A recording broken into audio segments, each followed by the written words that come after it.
Antes de comenzar, me voy a permitir leer una breve semblanza de la ponente que nos acompaña el día de hoy. El día de hoy nos acompaña Dulce Montserrat Agatón Barrera. Ella es licenciada en Derecho y maestra en Política Criminal por la Universidad Nacional Autónoma de México. Es certificada en el nuevo sistema de justicia penal por el CEPTEC, especializada en Sistema Integral de Justicia Penal para Adolescentes por el Instituto de Formación Profesional de la Fiscalía General de Justicia de la Ciudad de México. Ha colaborado como asesora jurídica en la Fiscalía General de Justicia de la Ciudad de México. Ha sido titular del Centro de Operaciones Estratégicas de la Fiscalía de Secuestro y Delitos de Alto Impacto en la Fiscalía del Estado de Puebla, como capacitadora en materia de género en el Instituto Profesional de la Fiscalía General de Justicia de la Ciudad de México y actualmente se desempeña como asesora de presidencia en la Junta de Asistencia Privada del Distrito Federal. Cuenta con diferentes estudios en temáticas de perspectiva de género y también sobre discapacidad impartido por el Sistema para el Desarrollo Integral de la Familia de la Ciudad de México. Maestra, muchas gracias por estar aquí. Adelante, bienvenida. Hola, muchísimas gracias. Muchas gracias por permitirme estar otra vez por acá.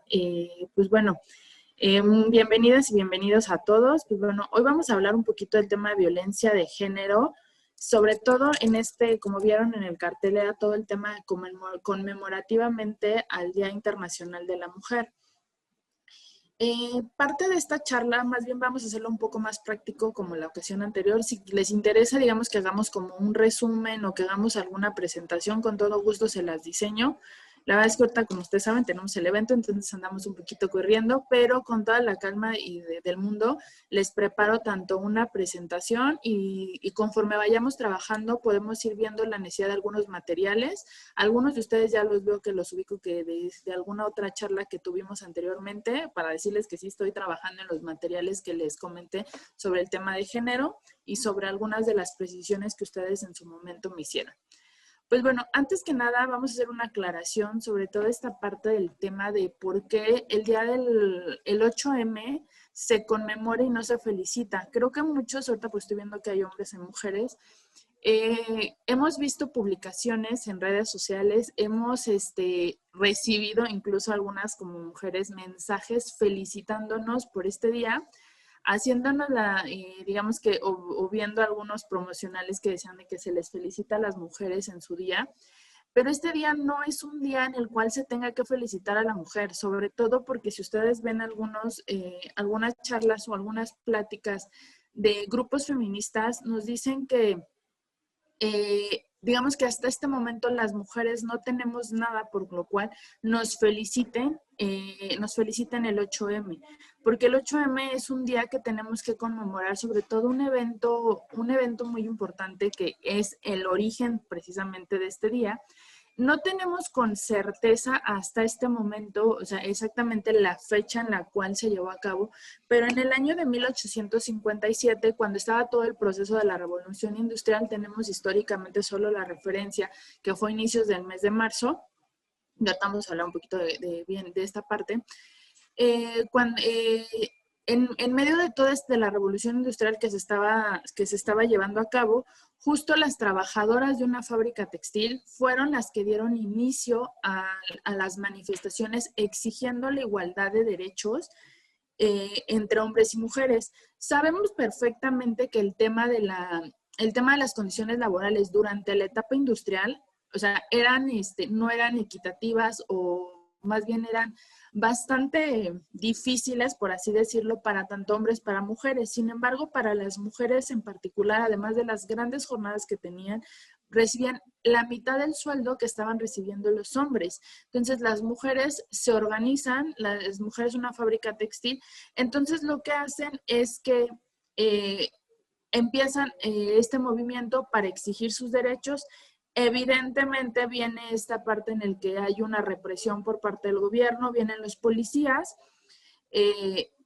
la parte de la historia que de repente se omite, hubo decesos en esa revolución, pero fue el inicio justamente para que las mujeres empezaran a decir, a ver, espérame, necesitamos y queremos condiciones de igualdad entre hombres y mujeres.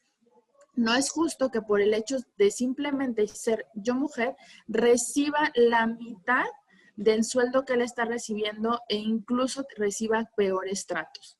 Entonces, partiendo de esta situación, posteriormente, en el año de 1908, y ahí sí ya es oficialmente, se realiza una huelga y ahí sí ya se tiene que fue exactamente el 8 de marzo, que es una réplica de la que se realiza en 1857, en la cual se organizan precisamente las mujeres para exigir una igualdad de condiciones. Y es hasta el siguiente año en la que se celebra ya una organización de mujeres socialistas en Estados Unidos, en especial, por ejemplo, en particular que nada más tenemos ubicado históricamente, que es en Nueva York y es en Chicago.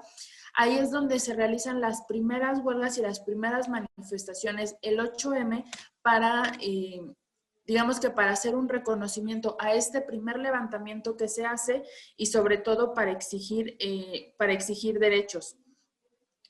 Este día es a nivel mundial, es reconocido. Hay muchísimos eventos históricos en los cuales en diferentes partes del mundo, por ejemplo, en 1910 se vuelve a repetir este congreso. El 19 de marzo, en ese mismo año, ya se celebra por primera vez y de manera oficial el Día Internacional de la Mujer, y países europeos como Alemania, como Dinamarca, Austria y Suiza son los primeros en instaurar y decir este día es oficial y este día vamos a reconocerlo o vamos a conmemorarlo como justo el Día Internacional de la Mujer. Pero es hasta 1975 en el que la ONU lo reconoce de manera oficial y obliga a todos los estados parte a adoptar este acuerdo o este convenio en el cual establece el 8 como el Día Internacional de la Mujer y en el cual obviamente solamente lo adoptan aquellos países que forman parte de Organizaciones Unidas. Como ustedes saben, no todos forman parte. Entonces, partiendo un poquito de esta situación, podemos observar evidentemente desde el día en que desde 1908 y en 1909 que se empiezan a hacer la reproducción de este movimiento que realizan estas mujeres de las textileras, en ningún momento se habla que se trate de un día en el que se esté festejando, en el cual se esté celebrando. Todas las organizaciones socialistas de mujeres, los grupos de mujeres que comienzan a surgir para exigir también el derecho al voto y a la igualdad en cuanto a temas salariales, hablan de una conmemoración. En ningún momento hablan de un tema de felicitación como lo podría ser el Día de la Mamá u otras celebraciones, porque justamente, retomo la idea que al inicio yo les comentaba, no nos encontramos frente a algo que se trata de una celebración, sino todo lo contrario. Lo que estamos buscando hasta este momento es digamos que única y exclusivamente estamos reconociendo a todas aquellas mujeres que nos dieron o que fueron un parteaguas, iniciaron todo este camino para los derechos que actualmente estamos gozando la mayoría de nosotras, ¿por qué digo la mayoría de nosotras? Porque culturalmente en México todavía tenemos lugares donde algunas mujeres desafortunadamente no cuentan con los mismos derechos o no se encuentran en igualdad de circunstancias que alguna de nosotras. Puedo decir que al menos en lo particular sí conmemoro este día, sobre todo porque gracias a eso estamos aquí, gracias a eso tenemos espacios para efecto de poder platicar, poder conversar al respecto.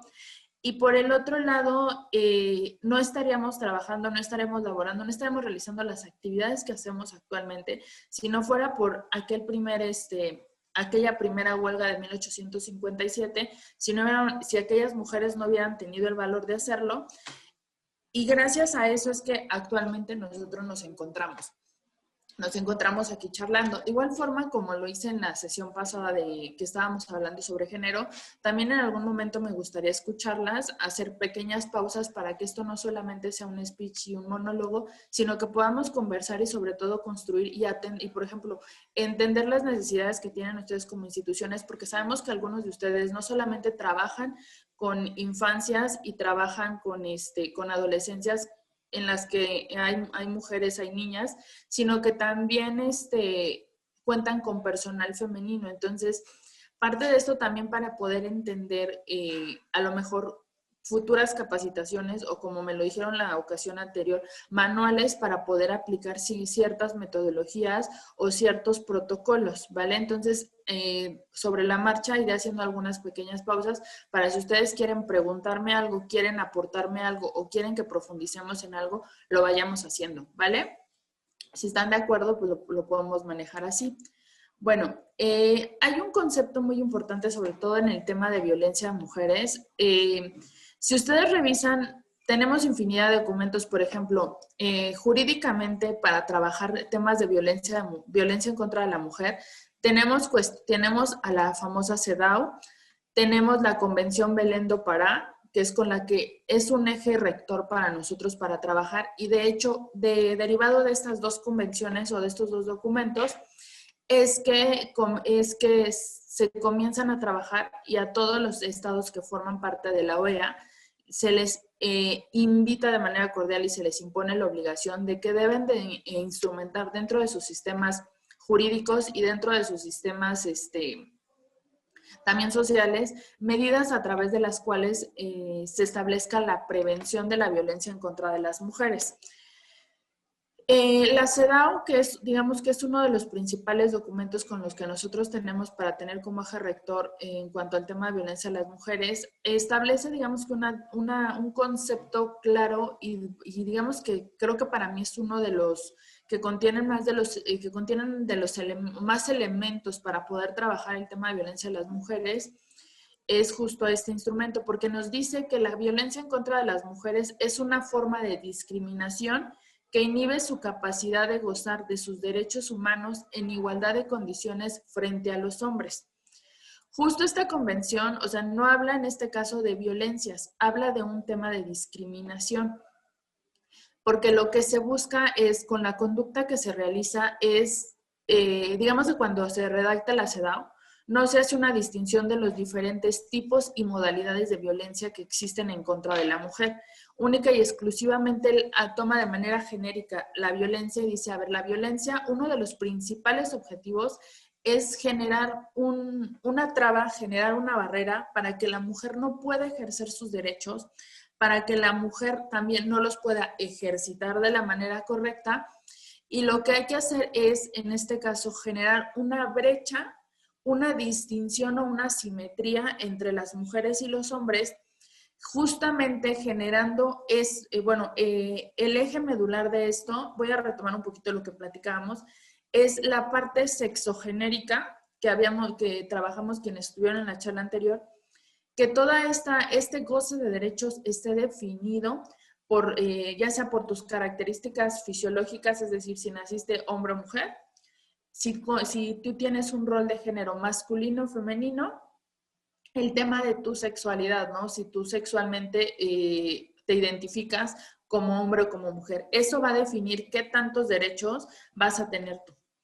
Entonces, si tú eres hombre, evidentemente se te abre el catálogo de todas las posibilidades. Y espérenme, no estoy hablando, y voy a hacer aquí una pausa, no estoy hablando ahorita de un discurso eh, segregando para no, solamente estoy haciendo referencia un poco a las ideas con las que se empieza a partir toda esta parte del trabajo de violencia de género, que evidentemente, y sobre todo en el tema de violencia en contra de las mujeres, está definido por el tema sexogenérico. O sea, si tú eres mujer, evidentemente yo voy a hacer una limitación de tus derechos porque o considero que eres más débil o considero que no tienes las capacidades, no tienes las aptitudes, etc. Entonces, justo siguiendo esta línea, la CEDAW hace un señalamiento muy importante, que en el tema de violencia en contra de la mujer, en realidad estamos hablando de una violencia que abarca todo el ciclo de vida. O sea, no significa única y exclusivamente que tú vas a ser violentada nada más cuando eres niña o no solamente cuando eres adolescente, cuando eres adulta o cuando eres, por ejemplo, un adulto mayor, no. Sino que esta violencia, como está determinada por el tema de sexo genérico, evidentemente se va a prolongar desde el momento de tu nacimiento en el que estás definida como mujer hasta el momento... definida me refiero a que naciste siendo mujer hasta el momento en el que naces. Podrán existir a lo mejor etapas en las que uno no se encuentre, digamos, o no sea violentada. Sin embargo, eso no excluye que en otras etapas no se pueda hacer.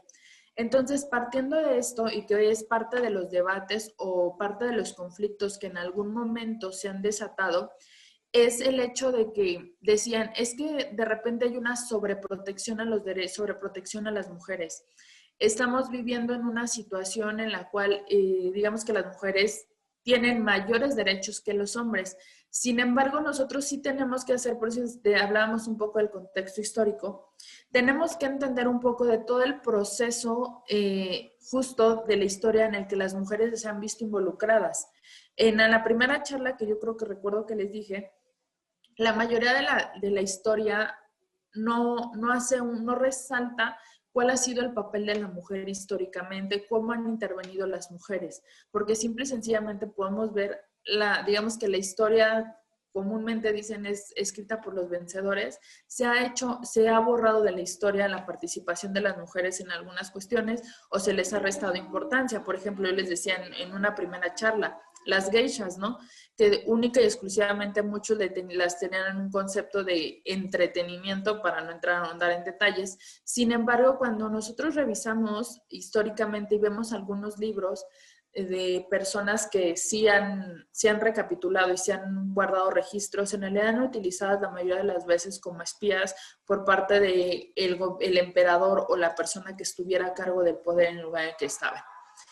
Entonces, justamente partiendo de que históricamente se han identificado o se ha estado ante la presencia de que la mujer a lo largo de los años, a lo largo de los siglos, de lo que ustedes, como ustedes lo quieran llamar, se ha visto restringida en sus derechos y se ha visto restringida en el ejercicio de estos, es que justo los instrumentos internacionales como la Convención Belém do Pará o la CEDAW dicen que se tiene que crear o se tienen que implementar por parte de los gobiernos un marco específico de protección tanto para mujeres como para niñas. Y el eje medular de estos marcos jurídicos y marcos de protección es prevenir y evitar la violencia en contra de las mujeres, sobre todo porque la violencia tiene un efecto expansivo. ¿A qué me refiero con el efecto expansivo? No solamente se trata algunas veces de que la violencia venga ejercida en contra nada más de una sola mujer o, por ejemplo, no repercuta en otras personas. Vamos a hablar de un hogar o de una familia con conceptos tradicionales, como a lo mejor pueden ser el de las abuelitas, que algunas de nosotros tenemos, pero en el cual la abuelita callaba, porque le decían que calladita se veía más bonita, y por el tema de que evidentemente ya la habían educado que pues pasaba a ser propiedad de su marido. Vamos a hablar en este concepto para no hacer referencia y sabemos que algunas familias o algunos entornos siguen manejándose o siguen viviendo en esta dinámica.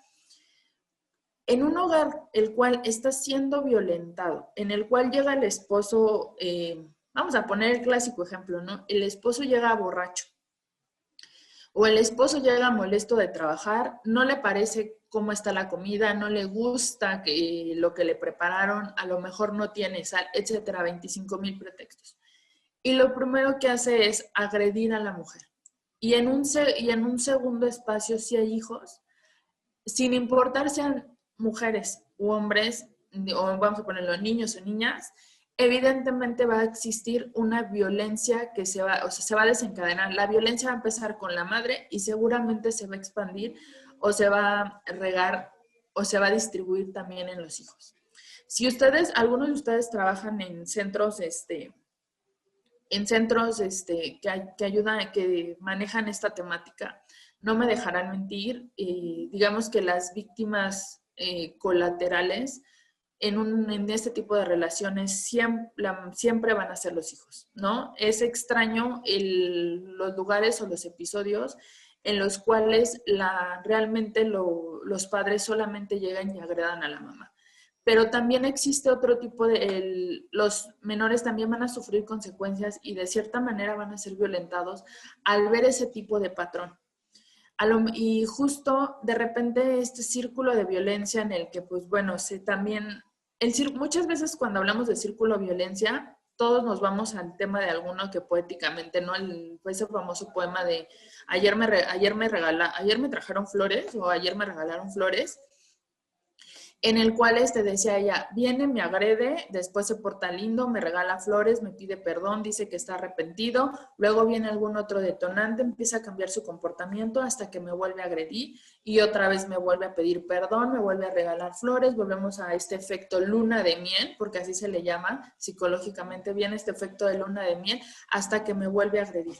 Muchos hablamos de este círculo esto lo entendemos como el círculo de violencia, pero también el círculo de violencia es el que se desencadena, donde viene el progenitor, agrede a la mujer. Tiene hijos y los agrede también, los violenta.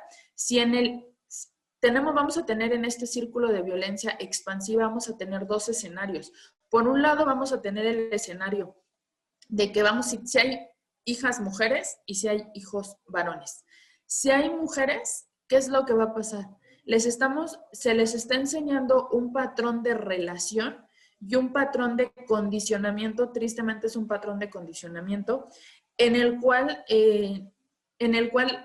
ellas empiezan a normalizar, creo que es una de las peores situaciones, ellas empiezan a normalizar esta violencia.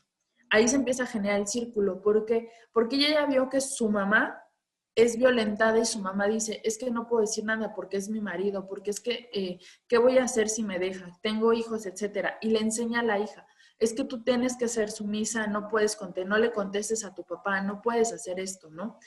Y si la hija tiene una relación en la cual la persona también la violenta, evidentemente viene viendo un patrón, no desarrolló las herramientas de autodefensa y digámoslo así, de autodefensa, autoconservación y de poder poner un freno a esta situación para poderle poner un freno a esta situación. Entonces, ¿qué pasa? Si ella educa hijas, evidentemente se va a seguir generando este patrón. Por eso esa famosa película, que el libro y la película no creo que sean de lo más referente, pero por eso hablábamos de un círculo de violencia.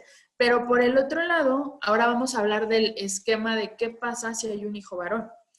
Pues el hijo varón está aprendiendo patrones machistas y misóginos y además violentos, en los cuales se cree con derecho de que las mujeres están para servirle, en el que puede violentar a una mujer y violentar a una mujer y que no pasa absolutamente nada, que tiene derecho sobre ella. E incluso podrá decirlo, suena muy triste, suena muy feo y les ofrezco una disculpa de antemano, pero yo creo que es de las partes más complicadas. Incluso esta persona siente con poder y siente que las mujeres valen menos que un hombre. Que bueno, si nosotros nos vamos a la historia romana, vamos a ver que la historia romana nos dice que las mujeres incluso valían menos que un animal, ¿no? Pero bueno, esas ya son cosas en las que no nos vamos a meter por esta cuestión. Entonces, si él tiene una familia más adelante, ¿qué es lo que va a pasar? Va a violentar a su mamá, va a violentar a su pareja, seguramente va a violentar a sus hijos, porque no conoce otra forma de relacionarse. Porque justo desde casa, justo desde el núcleo, de donde aprendes y conoces muchos de los principios o de la forma en la que tú te vas a relacionar. Evidentemente, él solo aprendió este tipo de relaciones a través de la violencia. Y que creo que es de las cosas más difíciles. Cómo deconstruyes las masculinidades, cómo deconstruyes esta parte de los conceptos de pareja, los conceptos de amor, los conceptos de igualdad, porque pues realmente a ti te enseñaron que pues el hombre puede violentar a la mujer y pasar completamente, digamos que desapercibido, no desapercibido, sino más bien normalizarlo y verlo como algo natural y como algo que forma parte de otras relaciones. ¿Y qué es lo que va a pasar? Que también de repente, tanto a las mujeres como a estos hombres, en esta cuestión de este efecto expansivo, también les crea patrones para relacionarse. Por ejemplo, las mujeres van a buscar un patrón muy similar al que conocieron en su casa como figura masculina, que en este caso van a ser hombres violentos, incluso podría decir narcisistas, mientras que los hombres que crecen en entornos violentos van a buscar mujeres que reproduzcan el patrón de sumisión que tenían en su casa, en este caso, en su caso con su madre, ¿no? Entonces, por eso la CEDAW, cuando habla de la violencia en contra de las mujeres, destaca justo estas dos características, que se trata de que digamos que abarca un ciclo de vida y además es de carácter expansivo. No solamente se queda en la mujer que es víctima de violencia, sino que tiene otras afectaciones. Por ejemplo, adelantándonos un poquito a los tipos de violencia, y a las modalidades de violencia, por ejemplo, la violencia feminicida, decían que las víctimas, las únicas, no es solamente la mujer que fue privada de la vida, sino que en el caso de la violencia feminicida vemos también involucradas o las víctimas también son los hijos o la familia que justo sobre ellos recae o sobre ellos resienten esta violencia porque van a tener y van a sufrir todas las afectaciones, no solamente de buscar justicia, sino también de repente la etiqueta, porque tristemente la sociedad, en lugar de etiquetar al agresor como feminicida, etiqueta siempre a la víctima. Nosotros vemos imágenes y vemos publicidad de las víctimas que han sido, de las víctimas de feminicidio, de las víctimas de violencia, pero muy pocas veces vemos el rostro de los agresores. Y si lo vemos de una manera censurada, ¿no? Porque hay que proteger sus derechos, que justo es parte de lo que, de las reformas o de las iniciativas que han hecho, pues también hay que proteger los derechos de las víctimas y sobre todo los derechos de aquellos que quedan, ¿no? Ahorita vamos a hablar un poquito de los tipos de violencia y sobre todo los mecanismos que se han adoptado por parte del gobierno, por parte de los estados, para efecto de buscar algún tema de igualdad y sobre todo un tema proteccionista. Aquí hay que resaltar algo muy importante. Si ustedes revisan, hay algunas teorías y hay algunos conceptos que utilizan comúnmente lo del famoso techo de cristal, ¿no? Cuando hablamos de la protección a los derechos de la mujer.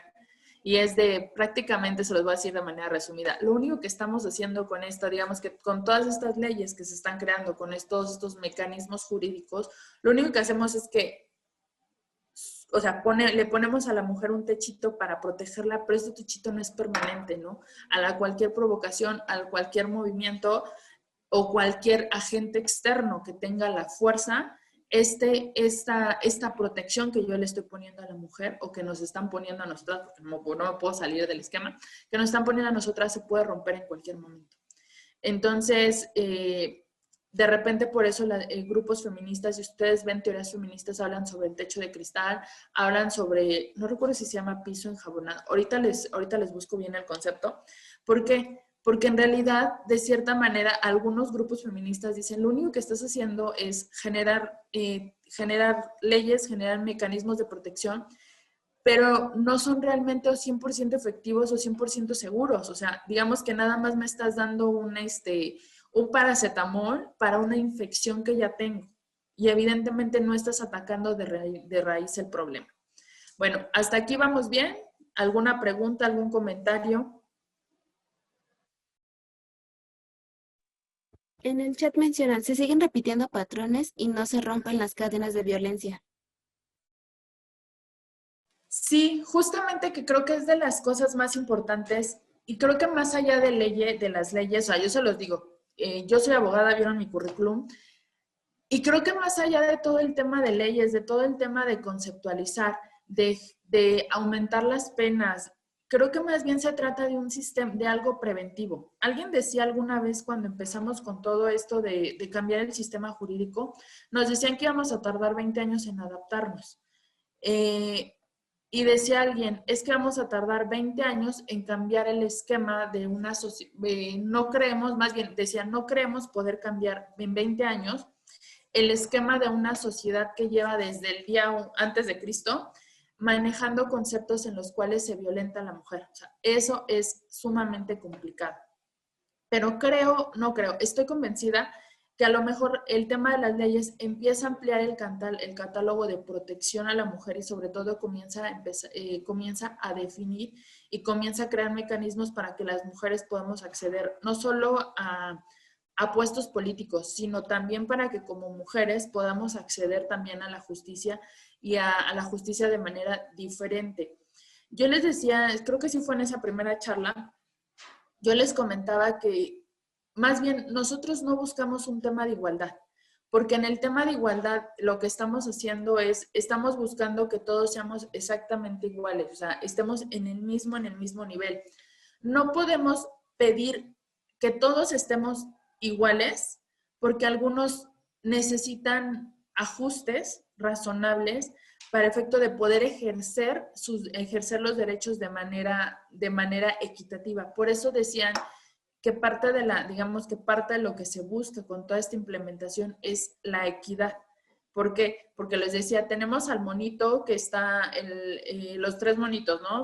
Uno es un niño, otro ya es un adolescente y otro está más alto, ¿no? Vamos a ponerle una caja a todos para que puedan ver a través de la valla. Si yo le pongo una caja a todos, evidentemente quien es el más pequeño, que está de este tamaño, y la valla está acá, no va a ver, el otro tampoco va a poder ver, pero el que es mucho más alto, evidentemente va a ver. Sin la caja ya podía ver, pero si yo le aumento la caja, pues se encuentra una cuestión de ventaja, ¿no? Entonces, ¿qué es lo que puedo hacer? Esta persona no necesita esa caja. Lo que voy a hacer es que se lo voy a poner a la persona que está más bajita y ya con esa caja ya va a alcanzar a ver. O sea, es el ejemplo que les digo, no podemos pedir igualdad porque no podemos hacerla. Así como van a existir personas que necesiten ajustes razonables para poder ejercer sus derechos o para poder entender y poder estar, digamos que, estar en el mismo nivel que otra persona, necesitamos darle cierta protección. Lo que yo les decía cuando hablábamos de grupos de atención prioritaria. Las infancias, evidentemente, sí entendemos la parte de todo el desarrollo y precisamente ese desarrollo que no les permite entender el mundo con total claridad, con la claridad que a lo mejor un adulto debería de tener, y digo, hace que justo las infancias presenten una cuestión de vulnerabilidad, se encuentren en un riesgo para sus derechos. Entonces, lo que yo tengo que hacer es diseñar mecanismos, diseñar protocolos, tener leyes especiales y específicas para ellos, para efecto de poder salvaguardar y sobre todo, por ejemplo, un adulto se puede representar por sí mismo, porque debe de tener la capacidad de querer y entender cómo habla el derecho, ¿no? Cuando hablamos cuando hablamos de, ay, se me fue la palabra, ahorita se las digo. En el derecho decimos, cuando tú ya eres sujeto de derechos, entonces ya tienes la capacidad de querer, de entender y de comprender cuál es tu conducta, las consecuencias de tu conducta. Mientras a un niño no le puedes pedir porque todavía se maneja por el lado de, digamos, irracional, todavía por el tema de las emociones, porque todavía no tiene esa madurez emocional, tampoco tiene la madurez física. Entonces tendremos que buscar cómo ajustarla. Y en el caso de las mujeres, por ejemplo, tenemos que entender muchísimo el contexto histórico en el cual las mujeres se están desarrollando. Había, que justo de ahí quiero partir un poquito antes de hablar un poquito de los tipos de violencia y de las modalidades, porque son cosas completamente diferentes. La modalidad es el entorno, el lugar o el contexto en el cual se desarrolla la violencia, mientras que las formas de violencia, como bien lo dice, digamos que es el tipo de violencia que se ejerce. Puede ser diferentes tipos de violencia en en una misma modalidad, o pueden ser o puede ser exclusivamente una, pero para no confundirlas, ¿vale? Entonces, eso digamos que era de los puntos que quería platicar con ustedes. Aquí en México, bueno, si hasta aquí no hay ningún comentario, ninguna pregunta, le seguimos avanzando. ¿Todo bien? Todo bien, digo, les pregunto para que esto no se haga nada más un speech y ya.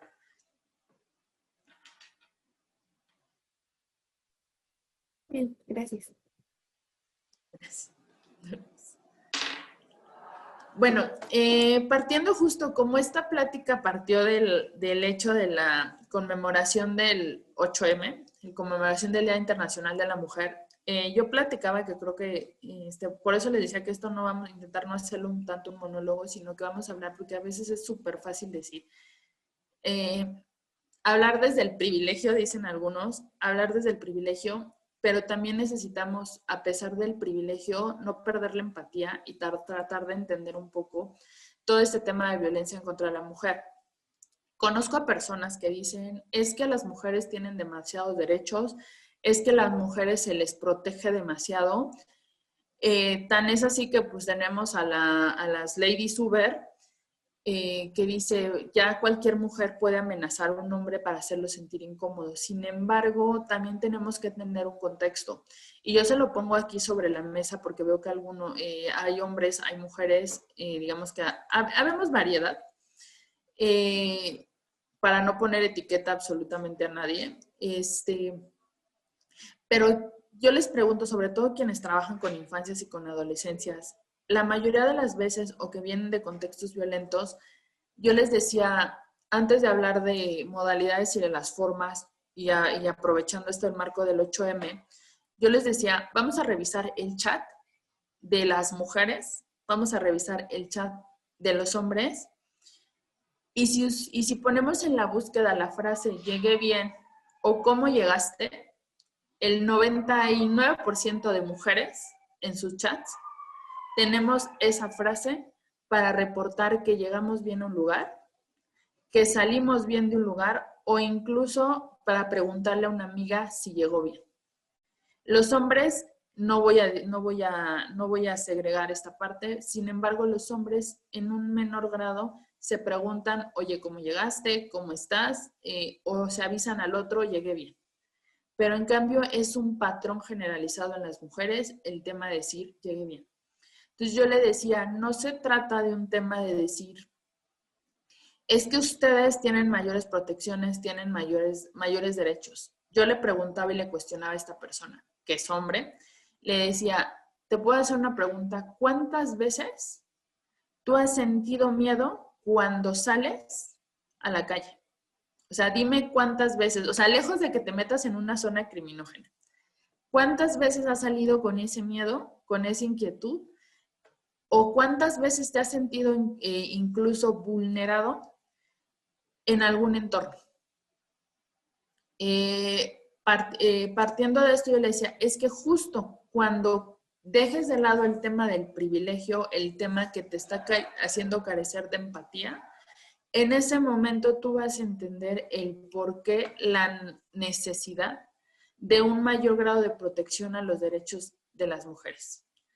Le digo, te voy a preguntar, por ejemplo, y eso lo hacía muy seguido con, por ejemplo, personal de policía de investigación, porque ellos están en contacto directo con el tema de la investigación de delitos. Les voy a decir, ¿cuántas veces de los delitos que ustedes son denunciados, que ustedes van a hacer las investigaciones, díganme por favor, cuántos de esos delitos, o por ejemplo los homicidios, cuántos de esos homicidios en el caso de hombres son con violencia, pero una violencia que no está relacionada ni con actividades ilícitas, ni con temas de algún conflicto, algún problema o alguna situación que haya sido nada más por el hecho de ser hombres? Y casi todos aceptaban y decían, el 90-95% de los delitos son por un tema de ajuste de cuentas, por criminales, por algún grupo organizado, por alguna situación de a lo mejor algún asalto que se resistieron, etcétera. Solamente son pocas las cantidades de aquellos delitos en los cuales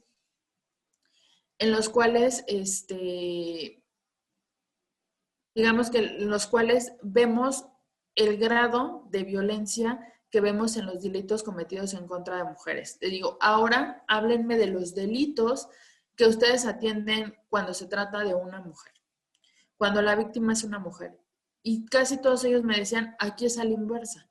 El 95% de los casos son cuestiones demasiado violentas, relacionadas con exparejas, hay un antecedente de violencia, y solamente un 5%, o hay violencia sexual, y solamente un 5% los podemos ver relacionados que fue algún percance extraordinario o diferente, por ejemplo, que hayan sido atropelladas, que se hayan resistido a un asalto, que hayan tenido un accidente. Pero el 95% de los casos que ellos investigaban era un tema relacionado justo con esta violencia y con esta desigualdad sistémica. Se los pongo ahorita sobre la mesa porque a lo mejor algunos van a decir, no, es que es un tema muy feminista o están adoptando una postura muy radicalizada. Yo ahorita los invito a la reflexión, que ustedes me digan, o no necesitan decírmelo, que ustedes lo piensen y reflexionen, cuántas de ustedes o cuántos de ustedes mandan un mensaje para decir, oye, llegué bien, estoy bien. No como un tema, de, me avisas cuando llegues, o un tema de preocuparte, sino como ya un tema mecánico en el cual sabemos que forma parte de nuestra rutina cuando salimos, avisar que llegamos bien, o preguntarle a la amiga si llegó bien y no tuvo ningún altercado, ningún inconveniente, ¿vale? Entonces, yo los invito hasta ahorita a la reflexión. Si aquí en este punto quieren aportar algo, quieren que precisemos algo, o quieren que paremos, o a lo mejor tienen alguna inquietud, alguna queja, la podemos externar para que empecemos a dialogarlo. No quiero que sientan que digan, esta es una cuestión muy feminista y que nos están atacando a los caballeros. No, los estoy invitando a la reflexión.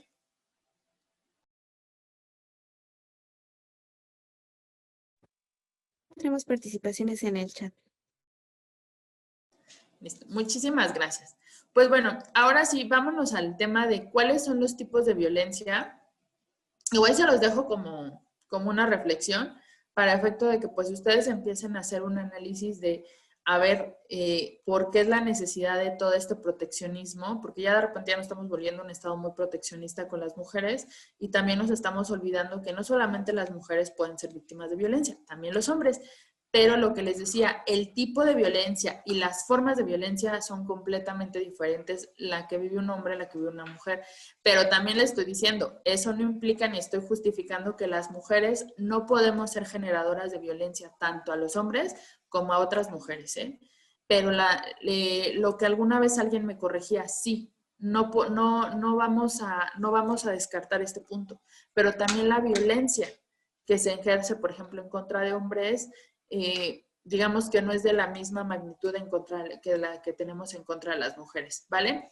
Bueno, tenemos diferentes tipos de violencias que tenemos, por ejemplo, en el caso la psicoemocional, que casi todos ellos van dirigidos a una desvalorización, a desmotivar, intimidar, controlar acciones y comportamientos, decisiones, etcétera, por parte de digamos que por parte de, es que no quiero estandarizar porque saben que justo también tenemos parejas homoparentales y me van a decir de repente, pues también las mujeres, y bueno, en este caso la violencia psicoemocional es lo que nosotros conocemos como una parte de, y también por eso les decía, no quiero estandarizar que también las mujeres, que las mujeres nos salvamos de esa parte, y ahorita les voy a decir por qué. Lo que nosotros entendemos como desde los insultos, desde los comentarios agresivos-pasivos, desde cuestiones de celotipia, incluso, por ejemplo, la parte de la ley del hielo también es un tipo de violencia y sobre todo es un tipo de violencia encaminada para controlar, para manipular y para tener una persona bajo la acción, más bien para que ejecute las acciones que la otra persona quiera. En este caso vamos a hablar de los hombres o de las mujeres, porque les digo, hay relaciones homoparentales, entonces hay vínculos, no podemos excluir nada más al tema de mujeres y hombres. Tenemos el tema de la violencia física, que creo que es de la que, por ejemplo, de la violencia psicoemocional es de la que pocas veces se habla, la que no vemos, como no vemos cicatrices, no vemos heridas, no vemos daño, es a la que minimizamos. Pero a consideración personal, creo que es de las violencias más difíciles de superar. Porque no solamente basta con un tema de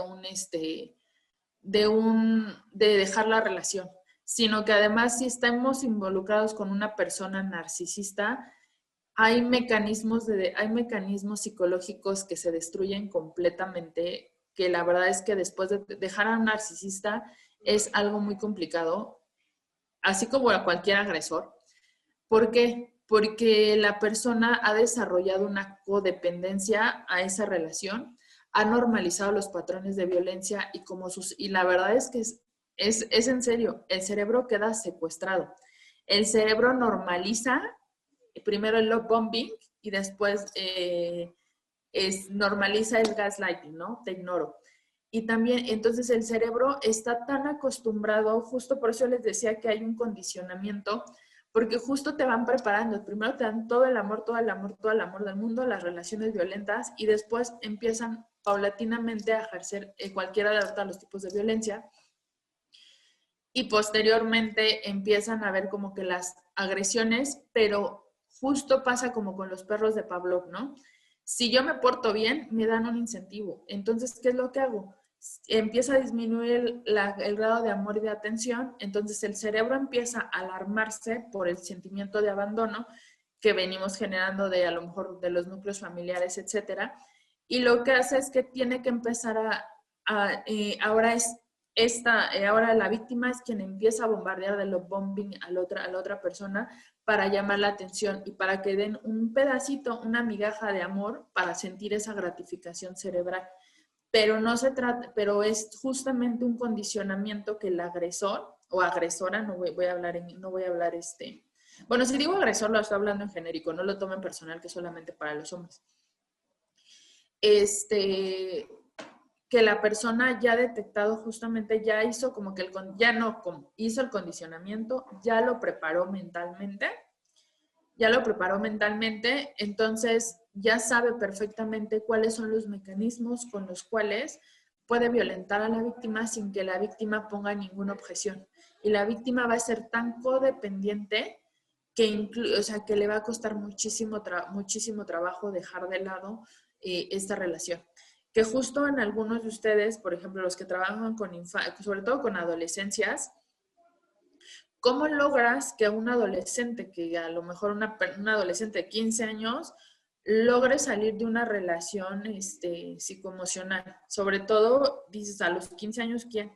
Pero dices, a los 15 años, ¿quién logra un adolescente masculino logra ser tan violento como para poder detectar? Pero pues bueno, vienen de patrones, como les decía, de hogares en los cuales aprendió estos mecanismos y evidentemente las niñas en este caso las adolescencias femeninas, pues se encuentran involucradas en relaciones bastante violentas, lo que resulta complicado.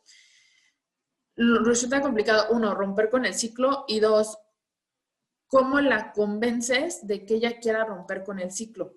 Algunas veces o la mayoría de las veces yo he escuchado y creo que he sido partidaria de ese tipo de terapia, la famosa terapia de choque, la terapia de shock. O sea, dejas que te sometan a todo, hasta que dicen, te rompen en su totalidad, tocas fondo y solamente así es cuando dices, oye, ya no puedo más. Pero a lo mejor uno como adulto dice, bueno, puedo controlar esta situación, pero ¿cómo logras que un adolescente entienda que ni siquiera ha alcanzado la madurez psicoemocional y que el hecho de romperla de esa manera va a ser permanente? Cuando estaba preparando esto y estaba viendo lo de la violencia psicoemocional y estaba viendo un fenómeno que creo que se está viendo muy generalizado y bueno, yo fui de las que estuvo en la marcha el día sábado. Había una chica con un letrero así enorme, les puedo decir, yo creo que el letrero medía lo que medía la chica y la chica medía cerca de 1,60. El letrero decía, a ver, ni soy muy madura para mi edad, ni soy muy madura para mi edad, ni tampoco soy una adulta y lo que tú estabas haciendo era abuso. Entonces, justo cuando estaba leyendo los tipos de violencia, me estaba recordando y creo que eso es un patrón muy generalizado, ahora que abrimos las redes sociales, empezamos a normalizar ciertos tipos de violencia y les ponemos etiquetas socialmente aceptables, ¿no? Veía el año pasado que lo comenté en algún momento con alguna amiga, alguna compañera, el fenómeno de esta influencer que se llamaba The Urban Beauty, en la cual ella cuenta su historia de éxito amoroso, en que conoció a su pareja cuando ella tenía 15 años y él ya tenía un hijo y estaba divorciado, ¿no? Y llevan casados, me parece que 12 años, 15 años ahorita no les hablaría. La verdad es que la entrevista la vi a medias porque me causó tanto enojo, tanta molestia, que además se diera voz a este fenómeno y que no solamente se le diera voz, que la persona que los estaba entrevistando para un podcast dijera, ay, qué bonitos, son tan admirables. Y sobre todo ustedes que trabajan con adolescencias y con infancias, algunos de ustedes, ¿cómo le explicas a una adolescente o a una niña de 12 años, espérame, no eres una adulta, no eres mayor? Y todo este trabajo de manipulación y de violencia, porque es violencia psicoemocional, para empezar a preparar a una niña o a un niño y decir a una niña y a un niño para decirle para decirles que eres suficiente mayor como para tener una relación con un adulto. O no nos vayamos tan lejos al año pasado y a este fenómeno de esta influencer. Vámonos a un caso que sucedió hace un mes. El de la niña de Tijuana, de 15 años, que desapareció porque se fue con un señor de 33 años. O sea, lejos, y creo que fue de las cosas que de repente yo me molesté porque abrías los mensajes y decían, es que ya no es una niña, ya no es, o sea, ya es una mujer y ya entiende perfectamente lo que quiere y lo que no quiere. Partiendo de esta circunstancia, yo dije, a ver, espérame, creo que no estás entendiendo. Inclusive la influencer, inclusive esta niña tenían 15 años. Las personas con las que se estaban involucrando son personas adultas, creo que uno de 27 y el otro, porque hasta ya divorciado y con un hijo, y el otro de 33 años. Estás ejerciendo una violencia, estás haciendo condicionamientos y una programación para decirle a una persona es que eres muy madura para tu edad, para decirle lo que esa persona tiene que creer o tiene que sentir o cómo se tiene que conceptualizar. Porque al final del día está siendo violentada y está viviendo digamos que hay patrones de comportamiento que ella no debería de tener. Espérame tantito.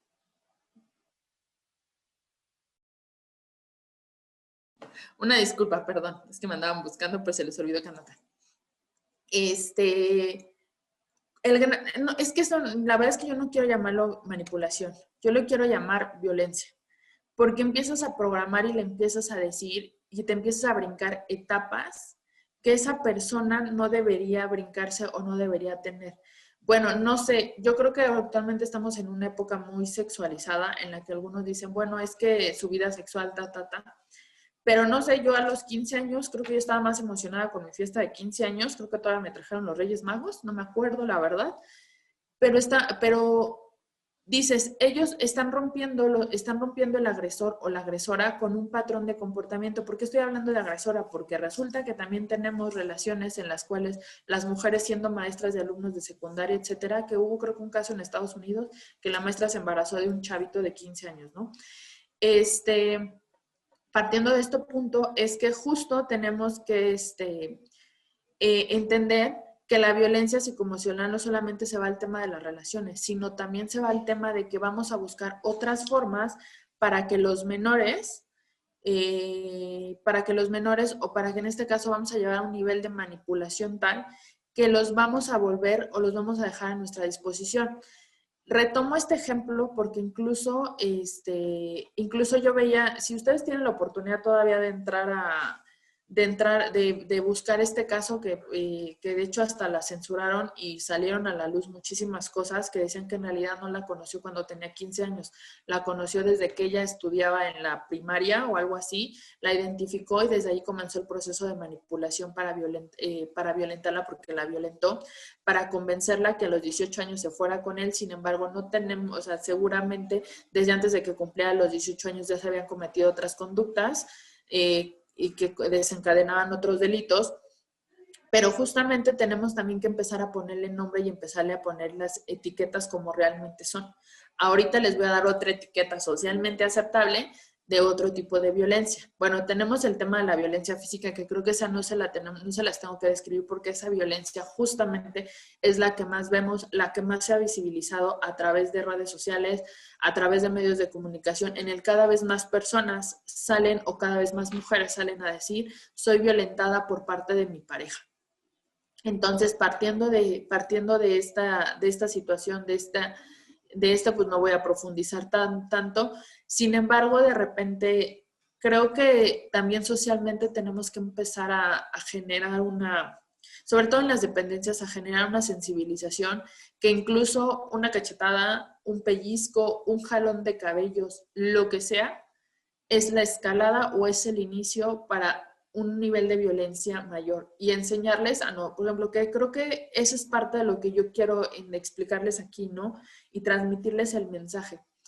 Enseñarles a nuestras infancias, a nuestras adolescencias, que no solo desde el primer jalón de cabello, del primer pellizco, la primera cachetada, desde la primera levantada de voz, desde el primer comentario agresivo, pasivo, yo me tengo que ir de ahí.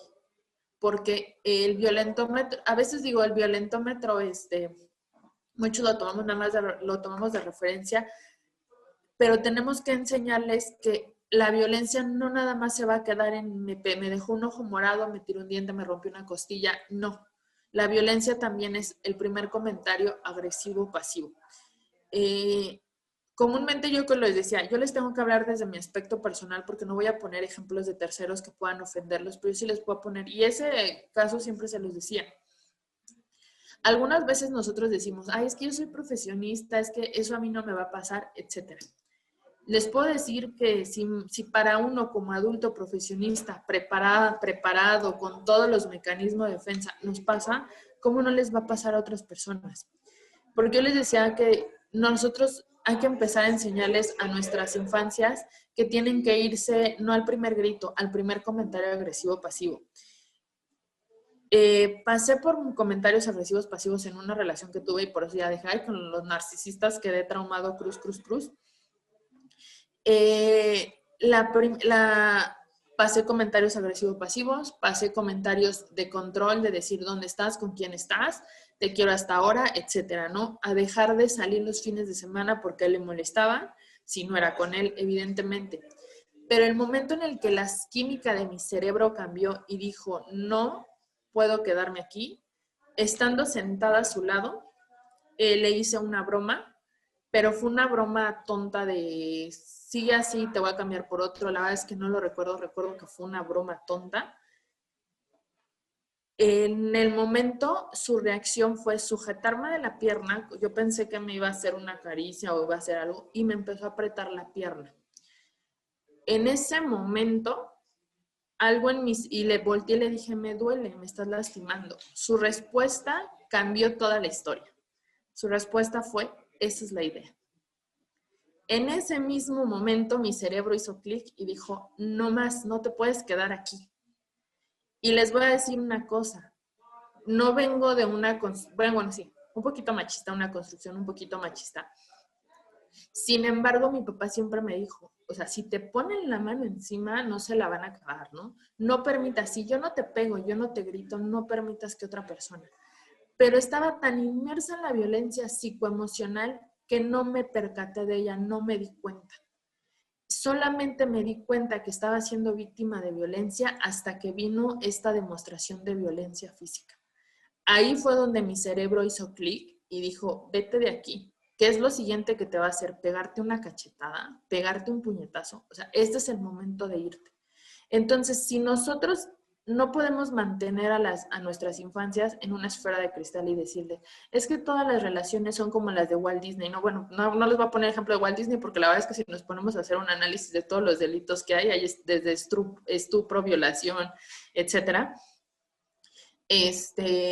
hasta trata de personas, pero decirles las relaciones no son color de rosa, o sea, no significa que porque aquí vengas de un entorno amoroso, allá afuera todas las relaciones son amorosas. O sea, tienes que identificar en qué punto, en el momento que una conducta no te haga sentir a gusto, no te haga sentir en paz, en ese mismo momento tus señales de alerta te van a decir, vete de aquí, ¿no? hazles caso a tus señales de alerta. Pero si vienes de un tema o vienen las infancias con las que ustedes tratan de un entorno en el cual está normalizados la violencia, empezar a enseñarles que justo esas no son las formas de vincularte.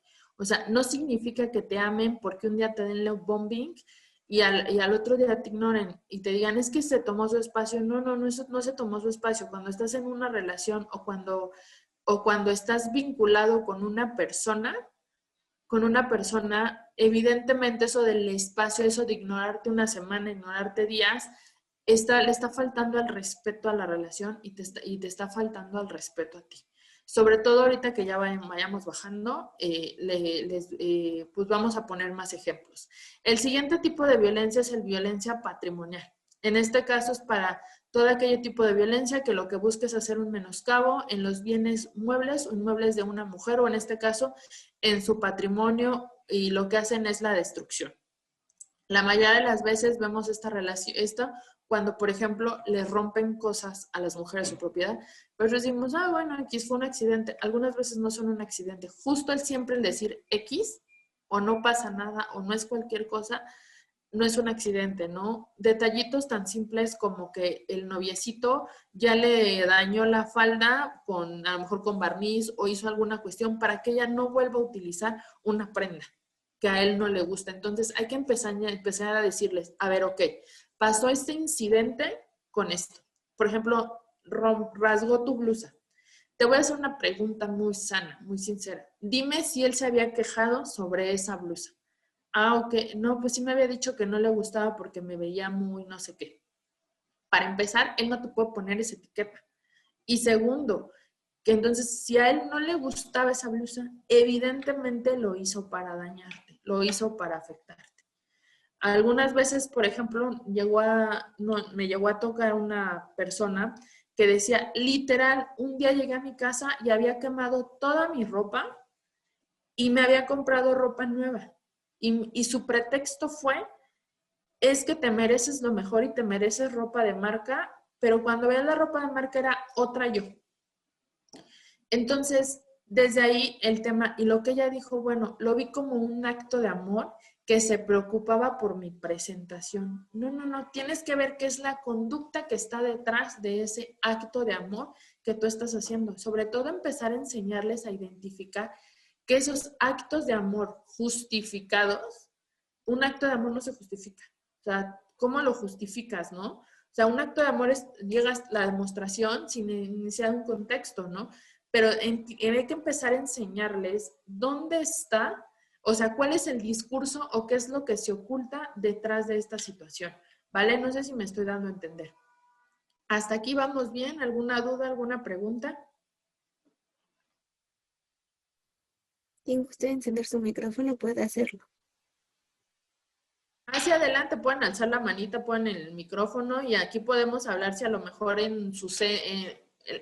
la prima de la amiga le pasó y quieren que a lo mejor lo dialoguemos para que podamos encontrar, o tienen alguna niña, algún niño, algún adolescente que se encuentre en alguna situación para poder encontrar, sobre todo, por ejemplo, cuando hay violencia en el noviazgo.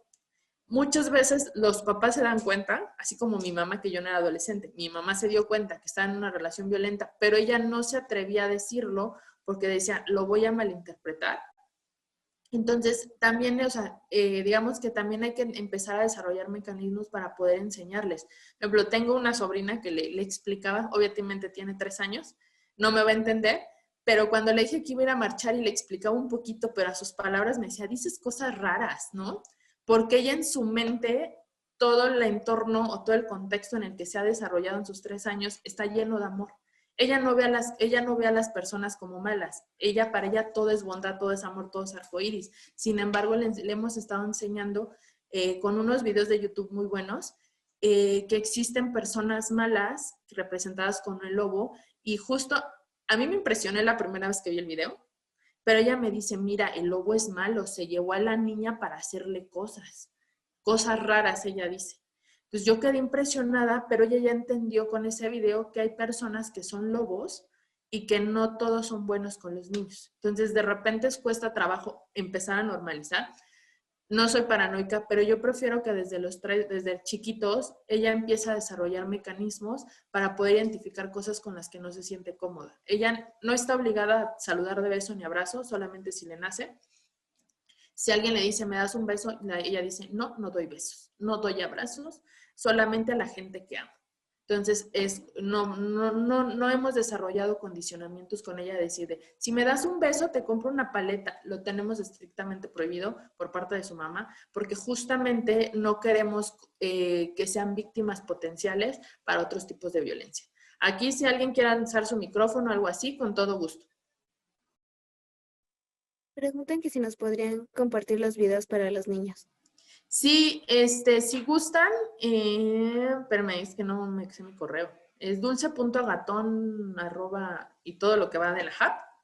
Ahorita si quieren que ahorita que se lo pongan, es que no me lo sé todo. Si gustan, yo les puedo compartir esos videos que que le empezaron a poner a mi sobrina para efecto de identificar. Les juro que yo quedé en shock cuando lo vi, porque dije, a ver, y, o sea, ya como adulto ya entiendo para qué se lo estaba llevando el lobo, ¿no? Pero justo el ejemplo de decirle, a ver, hay personas malas que hacen cosas malas, es perfecto para los niños, ¿eh? O sea, a mí ella me dijo. Ya les coloqué el correo por medio del chat, pero Dulce, si gustas compartirme los links y yo se los comparto a todos los participantes del día de hoy. Ah, sí, claro que sí, también se los comparto y también déjenme buscar, porque justo por algún tema que estábamos platicando, yo estaba buscando herramientas para ustedes en el tema de abuso. A ver, por ahí pusieron un comentario. Sí, dice, en mi trabajo de maestro los fines de semana es impresionante ver cómo al externar las ideas y proyectos a mis jefes, siempre me dicen que lo checan o simplemente no es viable, pero mis ideas cuando las expreso mediante un compañero siempre dicen es excelente. ¿Y qué se puede hacer al respecto? Pienso que también eso es violencia. De hecho, no, de hecho te voy a decir algo, no lo pienses. O sea, no solamente digas o lo que la mayoría de las veces las mujeres decimos, es que creo que es violencia o creo que lo malinterpreté, es violencia. Este tipo de violencia uno es violencia institucional y aparte tiene otro nombre, pero ahorita no me acuerdo el nombre, en el que justo lo que hacen es que minimizan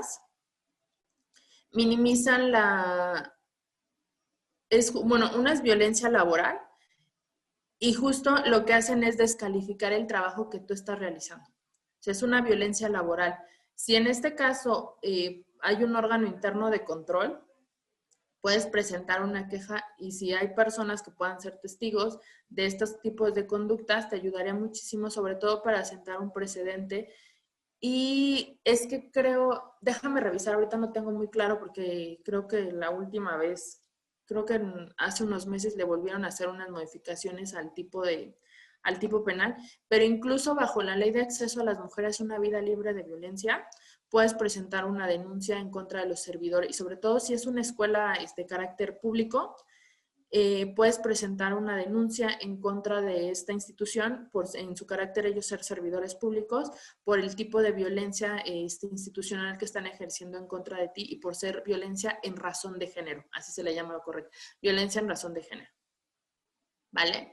Digo, aquí este es un espacio, aprovechen que soy abogada y de repente se me sale lo abogada y puedo platicar y puedo resolver dudas jurídicas con toda la confianza del mundo. Y si en algún momento tienen una duda particular derivado de esta, también me pueden escribir, pero los links para que se los compartan a todos, los comparto a través de Fernanda con todo gusto y con toda confianza. Vámonos al siguiente tipo de violencia. En la violencia económica que les dije donde iban a poner una superetiqueta que todos hemos normalizado y que todos la hemos llamado. En este caso, la violencia económica, en este caso, lo que se busca con la conducta o con la omisión, con lo que ustedes quieran, es afectar directamente la economía de la mujer, en este caso limitando sus ingresos, condicionándole los ingresos, negociando esos ingresos a través de ciertas conductas, incluso, por ejemplo, el tema de quitarle sus ingresos y en el tema laboral, exigen, por ejemplo, y es así, aguas, exigirle a una persona que no se puede embarazar, porque en caso contrario, pues puede perder su trabajo. Eso digamos que son unos ejemplos. Pero les voy a poner uno de los ejemplos más grandes en este tema de violencia económica. Las famosas Sugar Baby. La Sugar Baby es una asimetría total, de poder. Ahorita la asimetría de poder es cuando existen circunstancias físicas, económicas, sociológicas, las que ustedes quieran, que generan una desventaja de poder entre una persona, en este caso entre hombre y entre mujer. Y las famosas Sugar Baby y la Sugar Daddy es completamente violencia económica normalizada. Es así, totalmente.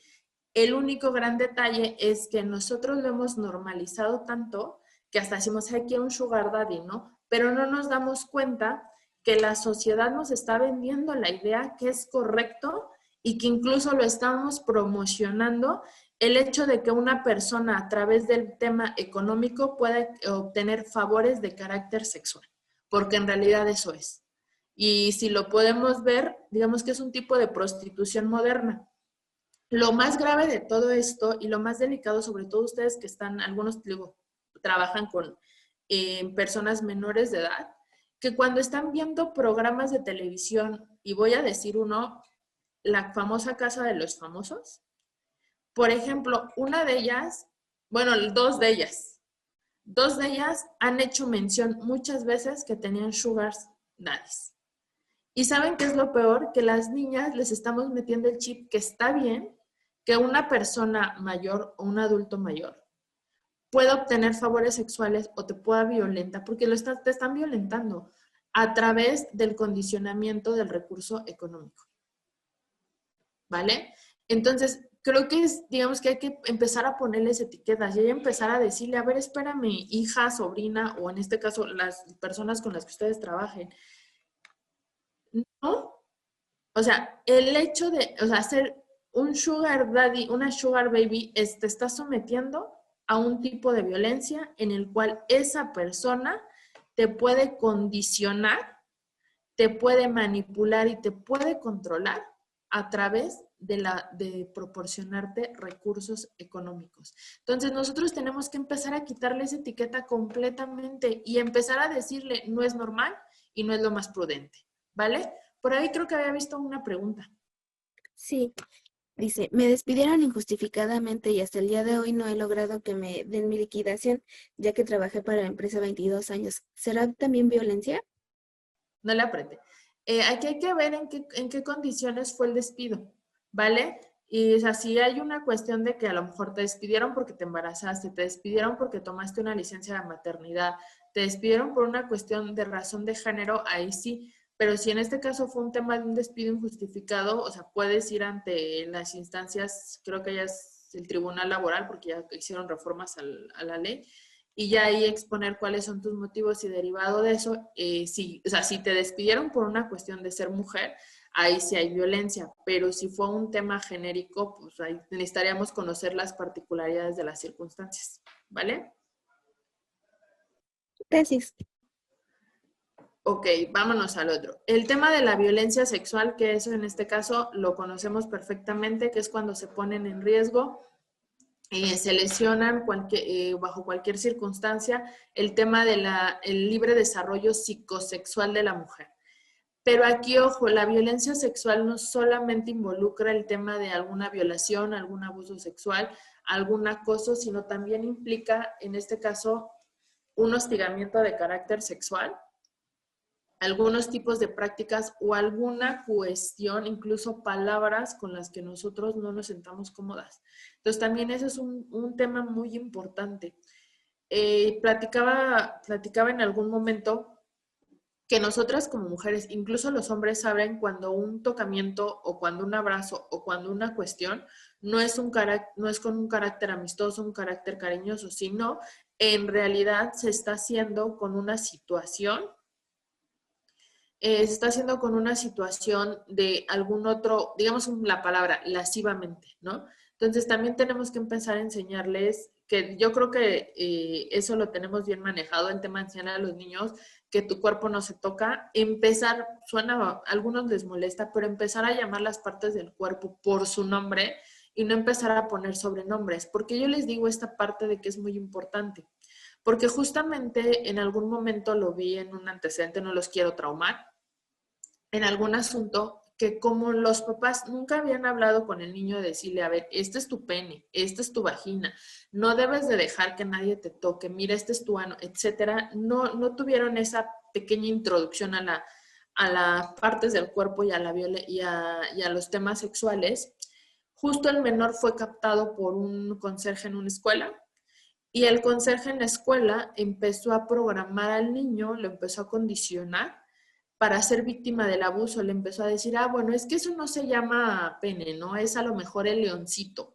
Esto no se llama ano, esa es la cuevita donde van a jugar el león, etcétera. Ya saben más o menos por dónde va la historia. Entonces, el menor jamás identificó que ya no sé si a la fecha, pero en ese entonces el menor no identificaba que se trataba de un abuso, porque para él, para él era un juego en el cual el leoncito o el animalito al que le hayan puesto el nombre iba a la cuevita, ¿no? O había otras connotaciones que la verdad son bastante desagradables y no las vamos a mencionar acá, pero hay que empezar en este caso, crear una cultura de prevención. Sobre todo quiero en esta charla que hablemos de una cultura de prevención y de una cultura de cómo adoptar elementos importantes para ejecutar mecanismos que nos ayuden a justo a este factor preventivo en contra de la violencia. Bueno, el tema de los derechos, la violencia en contra de los derechos reproductivos, y en este caso creo que es de los que pocas veces nosotros manejamos, pocas veces se nos enseñaron, y sobre todo esta parte de que afectar la libre decisión de las mujeres en cuanto al tema de la función reproductiva, a la decisión, a la elección de cuántos hijos tener. En este caso también el tipo de anticonceptivo e incluso la prohibición de que la mujer pueda abortar, ¿no? Y aquí quiero hacer un ejemplo. Me quedé siempre con el speech con el speech para justo hablar sobre este tipo de violencia, porque justo hay mucha gente que la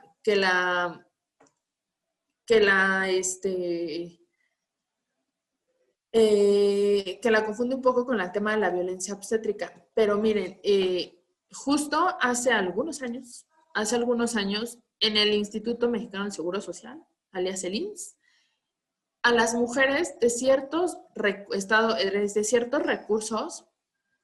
lo que hacían era que les ponían un DIU, y les ponían el DIU sin su consentimiento, evidentemente porque decían, pues como ya no pueden o ya no quieren seguir teniendo hijos, más bien, para que no sigan teniendo hijos, porque pues sus escasos recursos, etcétera, no vamos a traer más niños al mundo a vivir, entonces vamos a empezar a ponerles el DIU para que no se embaracen.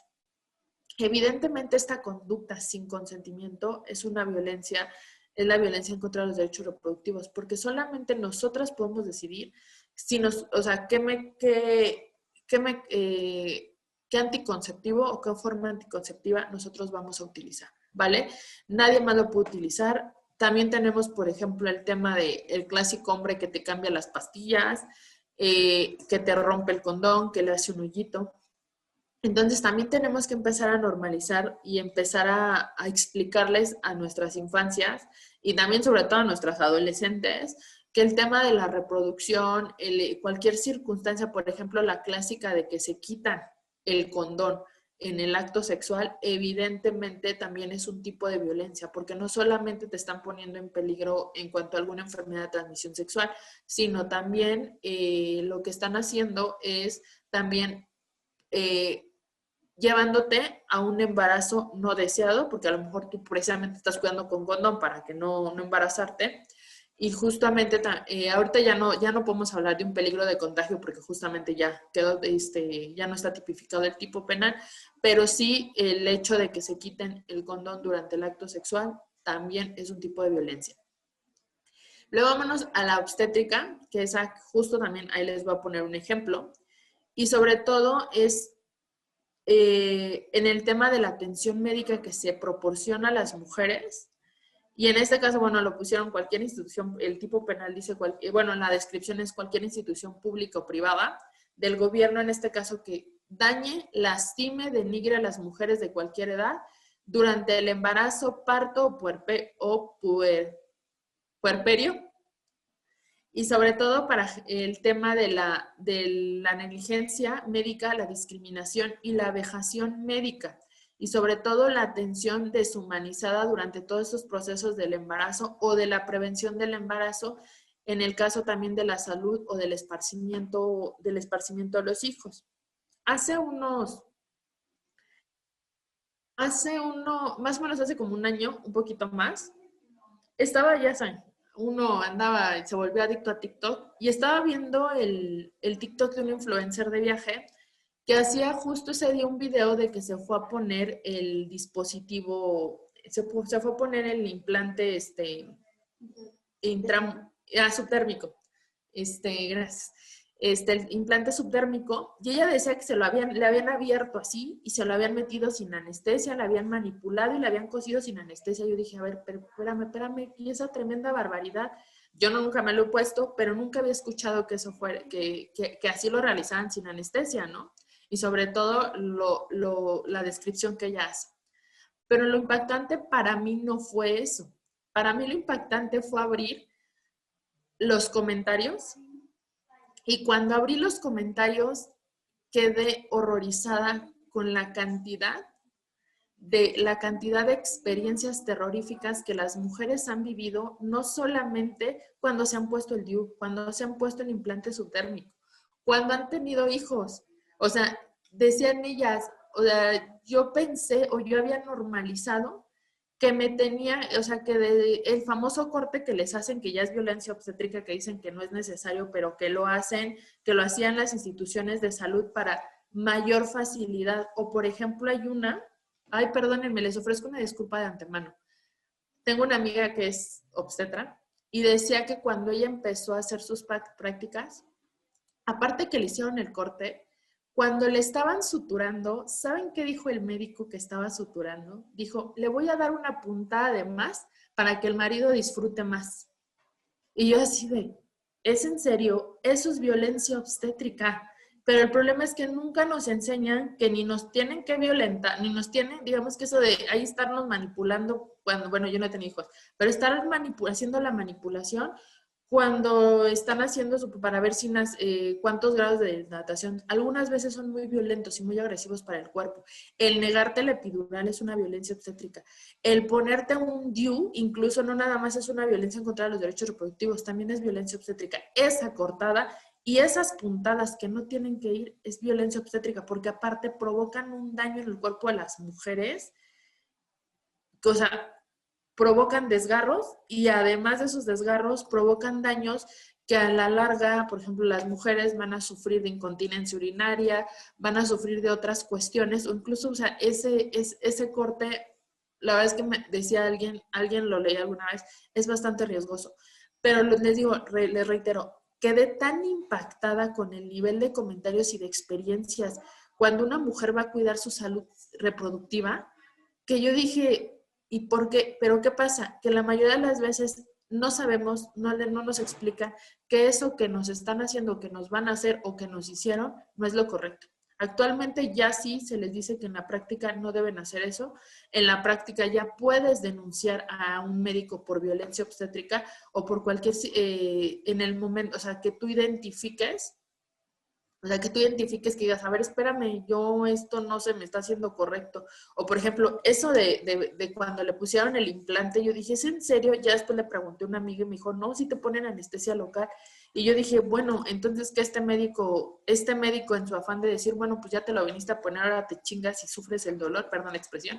Pues la neta es que no está padre. O sea, la verdad es que someterse a ese dolor y esa violencia solamente porque es lo que hay que hacer, pues sí está muy cañón.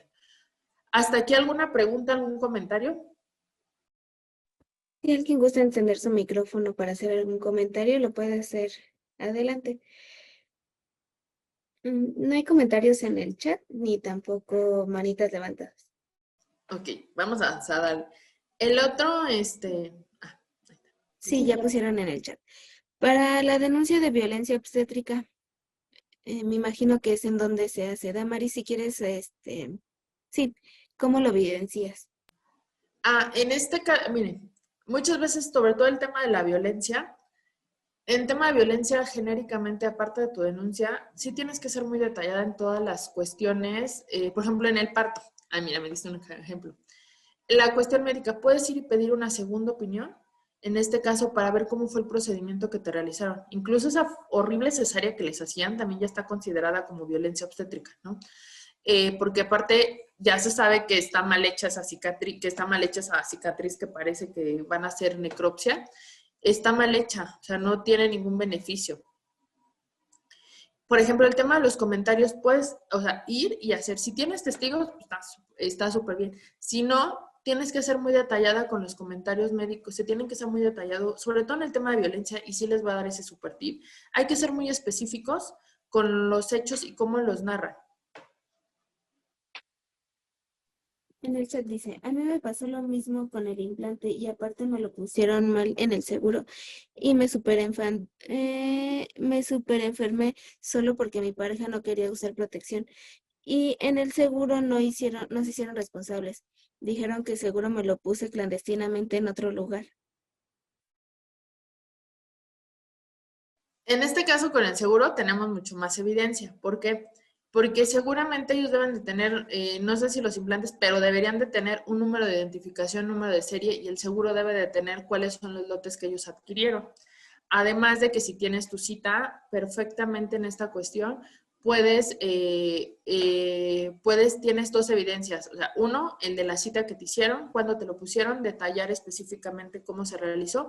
Segundo, puedes ir con otra, con una segunda opinión y que esta segunda opinión te diga, oye, ¿sabes qué? Las consecuencias que estás sufriendo o la situación que tú estás presentando es por una mala colocación del implante o porque el implante fue colocado a lo mejor no en las condiciones de higiene necesarias para esta situación. Entonces, sí puedes o sea, desglosarlo y siempre pedir una segunda opinión o incluso pedir que el perito o que la fiscalía o donde realices o con AMED, si tú lo quieres hacer con AMED administrativamente o lo quieres hacer penalmente, para este caso, sí ir y de saber, traigo una segunda opinión del médico, miren, si te causó secuelas, que el médico que en la segunda opinión que tú estás pidiendo lo establezca, e incluso pedir a la fiscalía, bueno, realiza un peritaje sobre el implante, si esto es reciente, eh,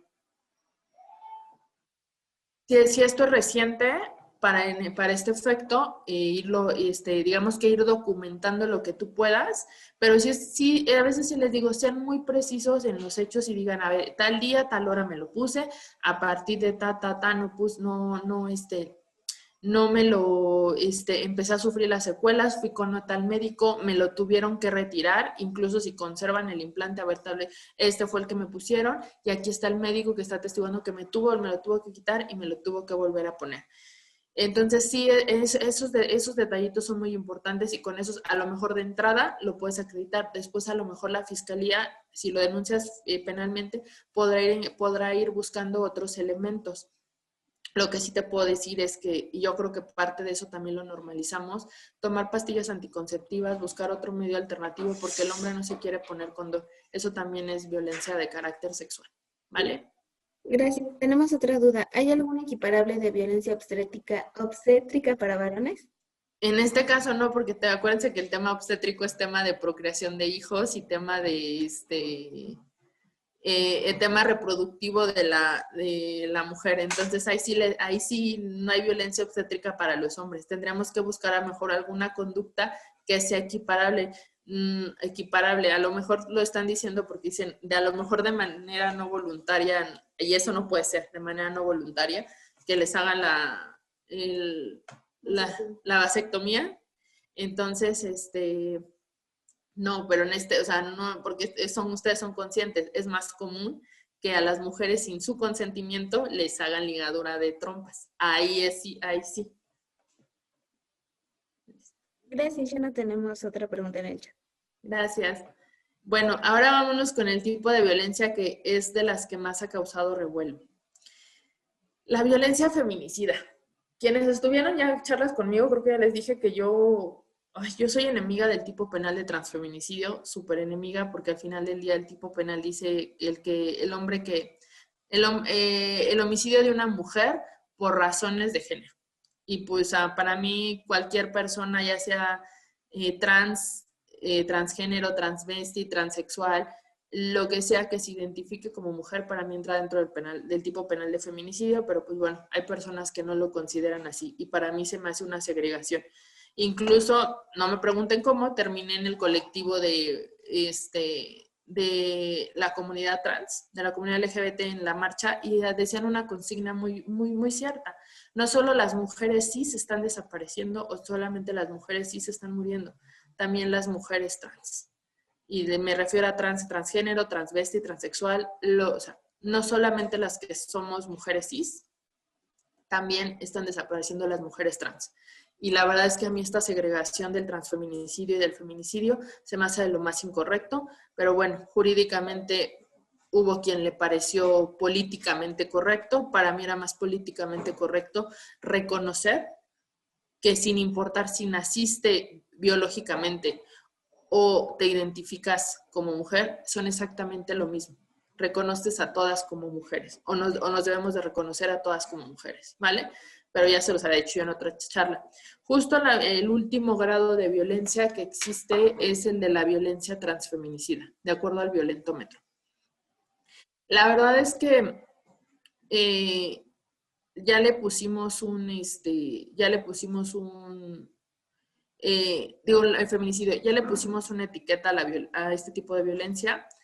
Ay, nada más hay que distinguir, y ahorita no lo tengo muy presente, ahí sí se los fallo, pero incluso en la teoría hay una palabra que es feminicidio y femicidio.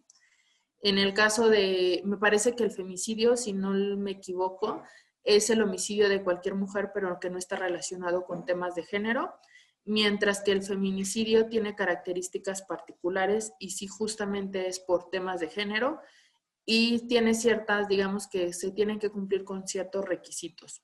La verdad es que agradezco, creo que en la última reforma, porque antes, y se los digo, me tocó llevar un caso de feminicidio cuando justo el tipo penal empezó.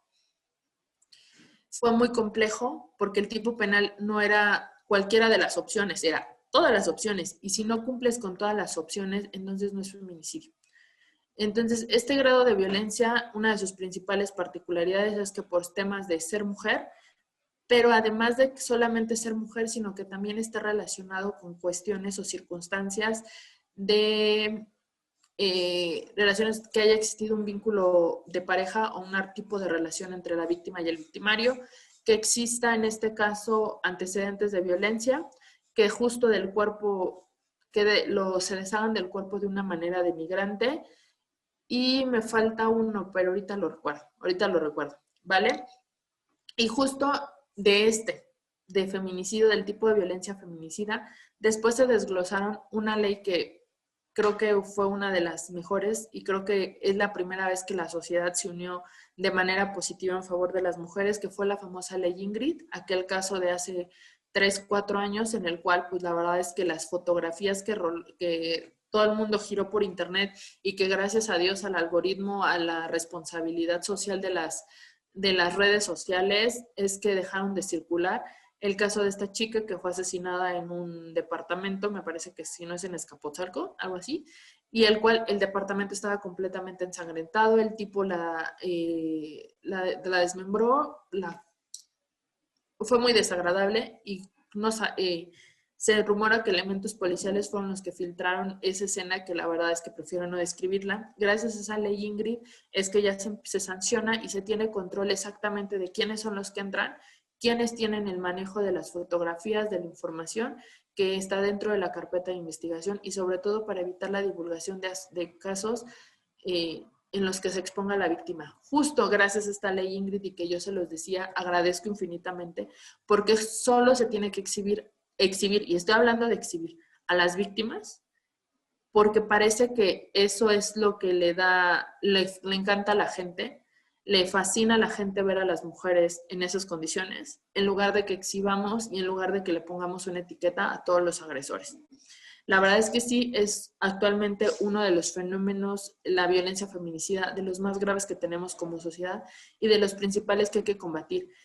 Pero yo les decía, si nos vamos a un aspecto preventivo, yo sí les diría, vámonos a lo que les decía, vamos a enseñarle a nuestras niñas que al primer comentario hiriente, a la primera situación en la que no se sientan cómodas, hay que irse. No hay necesidad de llegar a una cachetada, un pellizco, a lo que ustedes aquí hagan un golpe. Y también empezar a enseñarle a los niños que, así como nosotros, y también enseñarle a las niñas, que en el mismo grado de respeto tenemos que darle a los niños. Porque leí una frase que decía, yo le estoy enseñando a mi hija a respetarla, a respetarte y a respetar a tu hija y a educarlo para que no sea una persona agresiva, pero tú también enséñale a tu hija que ese mismo respeto debe dárselo a mi hijo, ¿no? Y enseñarles que no existe que la violencia no puede ser en ninguno de los sentidos, no debe de existir, ¿vale? ¿Y vas a decir algo?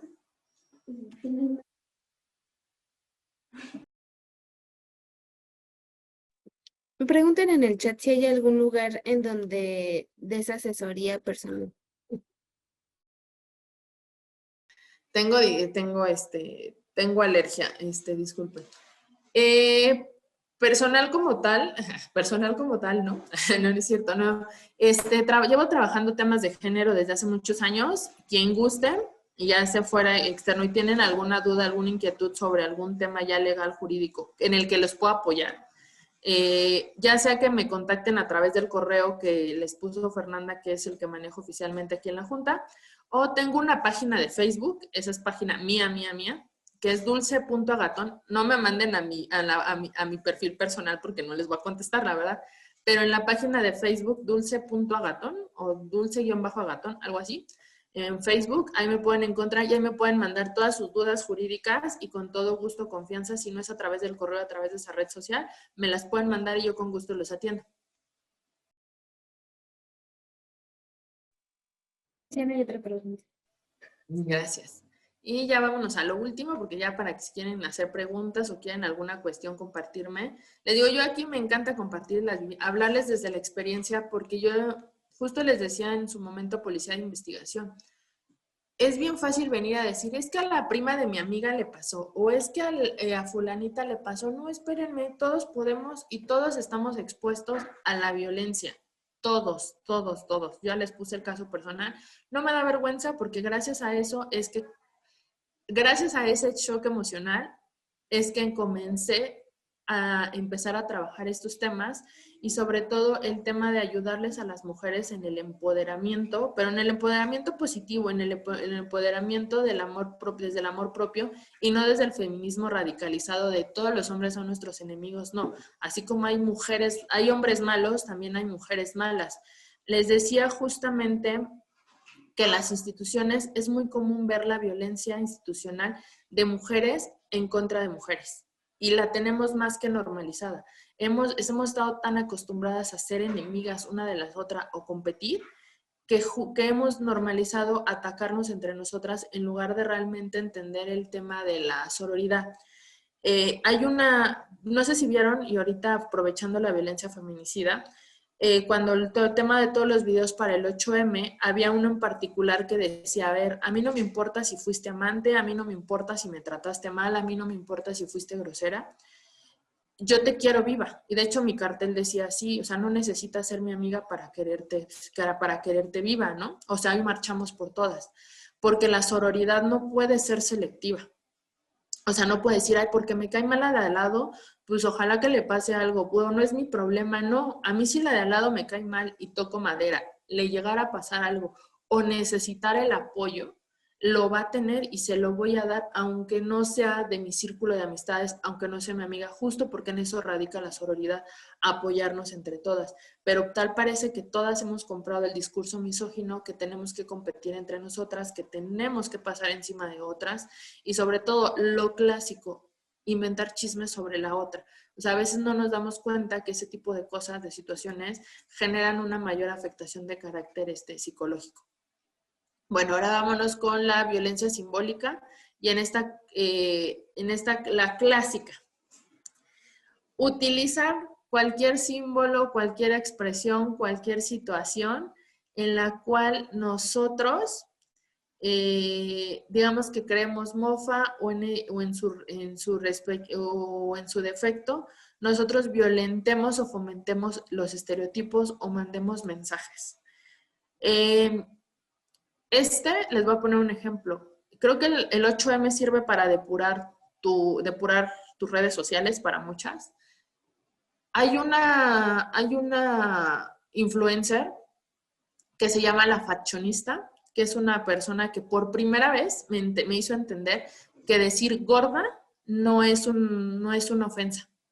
O sea, él dice, yo soy una mujer gorda, así lo dice. ¿Por qué? Porque es un adjetivo para describirme, no me ofendo porque en realidad soy gorda. La fashionista, feminista como ella sola, y no lo digo despectivamente, sino que trae un feminismo arraigado, pero un feminismo bien fundamentado, no arraigado, trae un feminismo bien fundamentado, bien estudiado y bien estructurado. A eso me refiero, por eso feminismo como ella sola, porque muy pocas feministas están y que son radicales o que se posicionan dentro del feminismo, están tan preparadas como ella y lo tienen bien estudiado y tienen definido su feminismo. O sea, así como yo les digo, yo no soy radical, yo tengo un feminismo estructurado en cuanto al tema desde mi trinchera, abrirle espacio a las mujeres, desde mi trinchera, manifestar una sororidad que no es selectiva. Ella tiene su feminismo estructurado, ¿no? Ella, hay una foto de ella y uno de mis ahora ex contactos publicó y digo, no es impresión mía, no es manifestación mía, estoy reproduciendo. Publicó una foto de la fashionista y puso arriba, no quiero tus piropos, quiero tus totopos. Y fue bastante sorprendente ver mujeres que yo admiraba, que yo respetaba, ponerle me divierte y no solo ponerle me divierte, seguirle en el juego. Para mí eso fue completamente, yo sé que a lo mejor ella dice, este sujeto no existe para mí, pero por ejemplo, eso es una violencia simbólica. Porque no solamente, o sea, ella está segura con su cuerpo, con su estructura, dice, yo estoy segura con todo. Pero aquí sobre todo el tema es que lo hizo esta persona con un tema de mofa, con un tema de seguir generando estos patrones de estereotipos y de mensajes y desvalorizarla a ella. Cuando ella justamente, les digo, ella me ha enseñado y me ha deconstruido el decir, nosotros significamos las palabras. Para mí que tú me digas gorda no me ofende. Si tú la estás diciendo con un carácter ofensivo, el significado se lo estás dando tú, no se lo estoy dando yo. Si tú me dices gorda, sí estoy gorda. No pasa absolutamente nada. Si tú lo estás haciendo como una ofensa, esa es la construcción que tú tienes y ese es el significado. Entonces, la verdad es que por eso les decía esta parte del simbolismo y muchos lo utilizaron en la marcha, ¿no? En esta marcha, muchas fotografías han sido parte de la violencia simbólica. Y el último tipo de violencia que vamos a hablar, porque ya se me acabó el tiempo, ya en otra cuestión con más calma, platicamos ya después, la violencia vicaria, ¿no? Aquí, me van a linchar muchos, pero la violencia vicaria no solamente es exclusiva de las mujeres y desafortunadamente el tipo penal y la descripción que hicieron la pusieron exclusivamente para las mujeres, pero se las voy a poner de manera muy sencilla, es utilizar de rehén a los hijos y a través del tema económico, si tú no me das mi pensión o en este caso obstaculizar cualquier vínculo, cualquier relación afectiva con los hijos, después de la separación de los padres, ¿vale? ¿Por qué se los digo que estoy en contra de esta parte?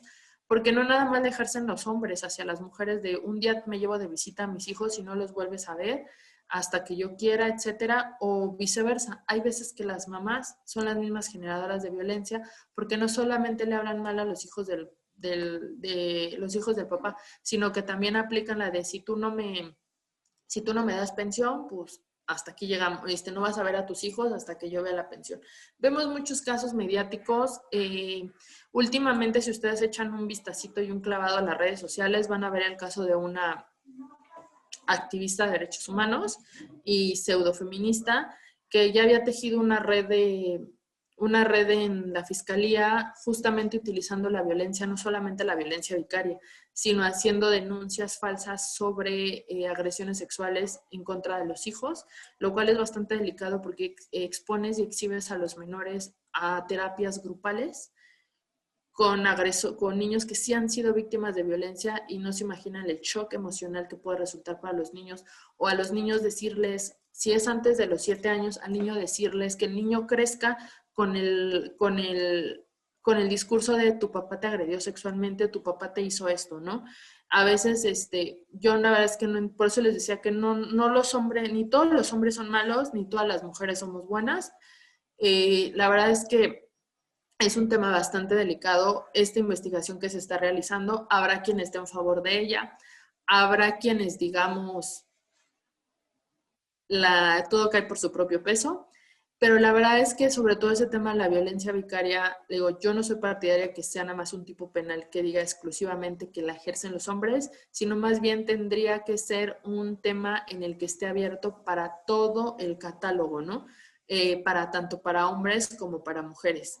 Y pues bueno, antes ya nos quedan 6 minutos para despedirme. Les agradezco muchísimo les agradezco muchísimo su tiempo, su paciencia.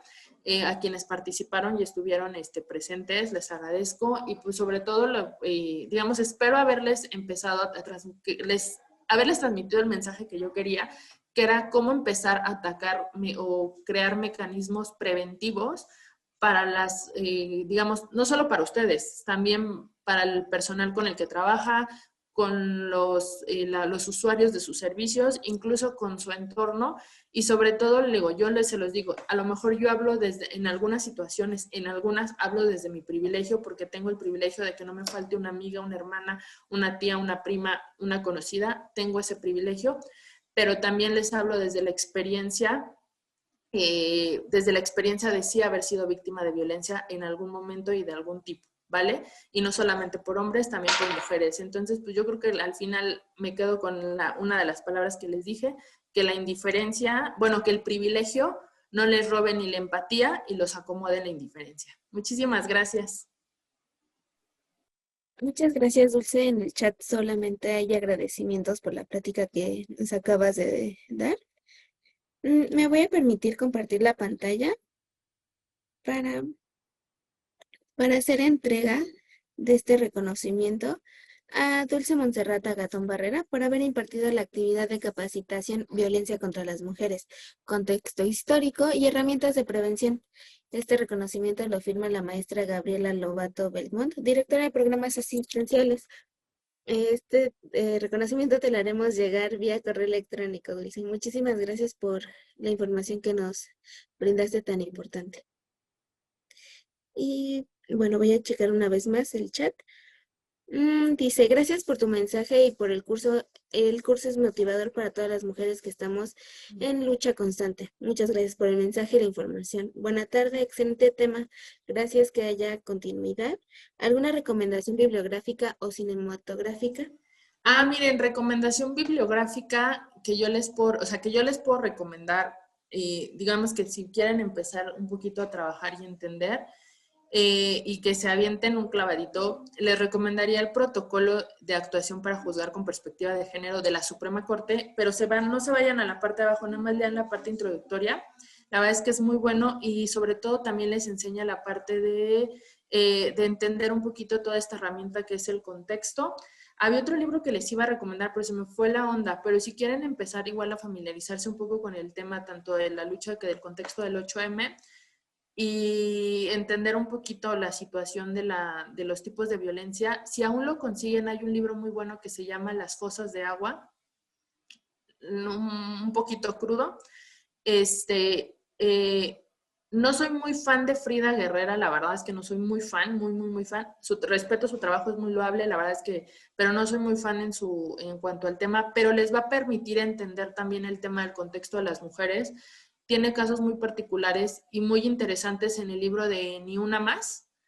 Ese libro a mí me permitió, me abrió mucho la mente de por qué a lo mejor, de por qué se cuesta tanto romper un círculo de violencia, porque no es lo mismo a lo mejor las bases con las que yo cuento siendo profesionista a las veces que viene una señora que viene de la sierra en la que no solo la vendieron, la violaron, etcétera. Eso les permitiría, la verdad es que también es una muy buena herramienta para empezar a entender y comprender toda esta parte. Si gustan, si encuentro más bibliografía para empezar a trabajar como que mecanismos y desarrollar así herramientas para que ustedes puedan trabajar, se las comparto a Fernanda, porque sí, justo estaba buscando hace ratito, pero entre el traqueteo del día se me fue donde las anoté. Entonces, con todo gusto yo se las comparto, algo que me dicen que la verdad es que a mí me apasiona y yo se los digo abiertamente, soy feminista y lo que busco es abrir espacios o tratar de concientizar desde este lado y que los hombres no se sientan agredidos, pero también concientizar a las mujeres que así como podemos ser víctimas, también podemos ser victimarios. Entonces aquí más bien la violencia es para ninguno de los lados, ¿no? Voy a crear herramientas para prevenir la violencia tanto de hombres como parte de mujeres. Va. Pero sí, me apasiona muchísimo este lado de este tema. Muchas gracias, Dulce. Nos preguntan si nos puedes repetir los nombres tanto del protocolo como del primer libro. Es el protocolo para juzgar con perspectiva de género de la Suprema Corte de Justicia de la Nación. De hecho, si entran a la página, ponen así en internet protocolos de la Suprema Corte y les van a aparecer muchísimos. Incluso ahí les pueden ayudar el de la comunidad LGBT, el de para niños, niñas, infancias. Creo que también hay para adultos mayores, incluso para personas de comunidades indígenas. De hecho, les recomiendo, hay una sentencia, justo eso, en el marco del 8M salió una jurisprudencia en la cual señalan que, ven que el artículo dice que, la Constitución dice que tenemos que respetar todos los usos y costumbres, y bajo esto de los usos y costumbres muchos se respaldaban para el tema de seguir violentando a las mujeres y vendiéndolas por una vaca, por un cartón de cerveza, etcétera, nada más así resumidamente, y salió una sentencia que los usos y costumbres ya no justifican la violencia en contra de las mujeres. Salió apenas la semana pasada en el marco del 8M. Entonces ahí pueden checar todos los protocolos. Y el otro libro es el de las fosas de agua. Si lo consiguen es muy bueno. Y está el de Ni una más. Hay otro libro, pero la verdad es que ahorita no lo tengo presente. Pero si gustan con Fernanda para que se los mande por correo junto con los links para los niños, se los comparto. Y el material que yo tenga, tanto para prevención de violencia o o desarrollo de protocolos, también se los comparto con todo gusto. Muchísimas gracias, Dulce. Ya no tenemos ningún otro comentario, nada más que agradecimientos por la información tan valiosa que nos acabas de brindar. Y bueno, si no hay más, les agradezco su presencia. Que tengan excelente tarde. Muchas gracias. Hasta luego.